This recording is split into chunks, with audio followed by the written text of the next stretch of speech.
Okay, I'm going to tell you who's going to moderate the next session, and she's going to come up. Dr. Angela Smith, right here, and she's going to talk about how the current built environment contributes and severely impacts our overall health. Thank you, Charlene. I'm a pediatric orthopedic surgeon moonlighting as a landscape architect teacher at the University of Pennsylvania. So this is why I'm here, and the translation hermeneutics is real. I would like to introduce, first of all, Jane Ward in our section. She's an MD who left her practice, her military practice, as she hit retirement time and decided to go get a master's of public health because she felt that the built environment is where the health is more than in her office. Jane Ward.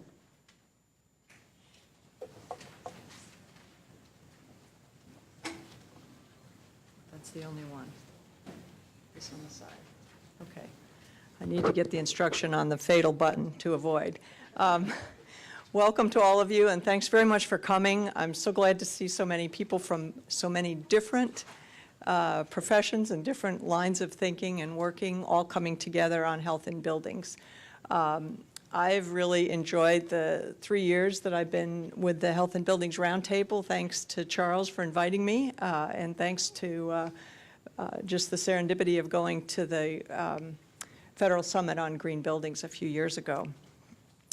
What our section is going to talk about is some clinical correlates of building for active living. We're really going to be talking about how do buildings inside and immediately around them promote active living and why that's important. And I wanted to bring you some breaking news from 1713 to start out, from a father of occupational medicine who found or noticed, this is an observational population study, but he noticed that those who sit at their work and are therefore called chair workers, such as cobblers and tailors, become bent, humpbacked, and hold their heads down like people looking for something on the ground, and that ultimately these workers then suffer from general ill health caused by their sedentary life.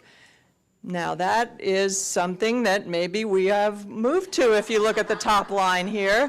The computer worker seems to be hunched forward as if he's looking for something on the ground, and he maybe is not the healthiest person.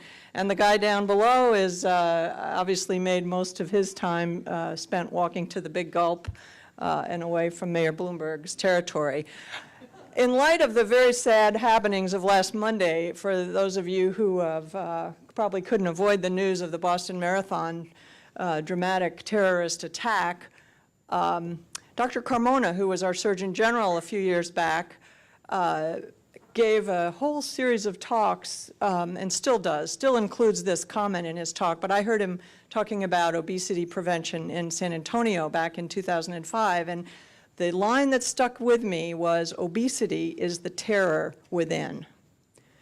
We haven't had a week of news coverage like we've had of the Boston bombing about how disastrous our population health is heading in this country.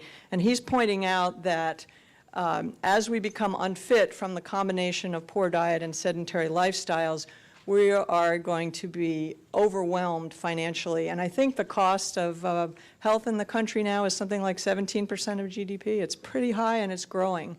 And this is very striking. This is a comment, the press release from CDC a couple years back that really caught the attention of a lot of people who really hadn't been paying attention to what's happening with our population health. CDC projected that as many as 1 in 3 US adults could be diabetic by 2050. That's not very far away. And Albright, who's the perfect chief of this section at CDC, says we have to do something. Lifestyle choices on healthy eating and physical activity particularly must be more widely available. And I'm sure that if you've had a chance, you've seen these CDC charts. If you haven't, this is at the county level. The amount of diagnosed diabetes in those over 20 years old from 4 years back now, and interesting that it overlaps pretty well with the county level estimates of lack of activity, those same counties. So the inactivity is really a threat to our public health. And the cost, just of diabetes, one disease, approximately now $245 billion per year. About a third of that is indirect costs, like losing time absent from work, but about 2/3 of that is direct medical cost. And look at the bullet, it has increased 40% in 5 years. The American Diabetes Association, in conjunction with several other organizations, runs these numbers every 5 years, and this just came out on a electronic before publication notice.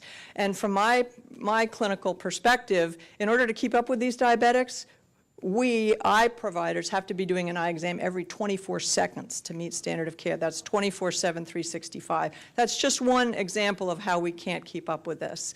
Whitney mentioned the ecologic theory. I think that's the only way we're going to win this battle. We need everybody's help, all the disciplines and more that I've listed below. We have to work at a population level from the built environment. We're not going to be able to keep up as clinicians treating sick people. So everybody here, you're a healthcare provider, whether you realize it or not. Engineer, architect, landscape architect, we need everybody on board. Recent mid-course report from CDC says kids need 60 minutes a day, adults 30, that's just cardiovascular. You basically need to keep moving throughout the day. And these are all the health benefits of exercise. These are the ones with strong evidence that exercise either prevents or mitigates the outcomes of these diseases. These are basically any health problem, any physical condition is made better by exercise. So Design for Active Living, the next two speakers are going to talk about strategies in the built environment and in the environment immediately around buildings to keep people active throughout the day, whether they go to the gym on their calendar or not. So thank you very much, and we'll hand off to the next speaker, Angela.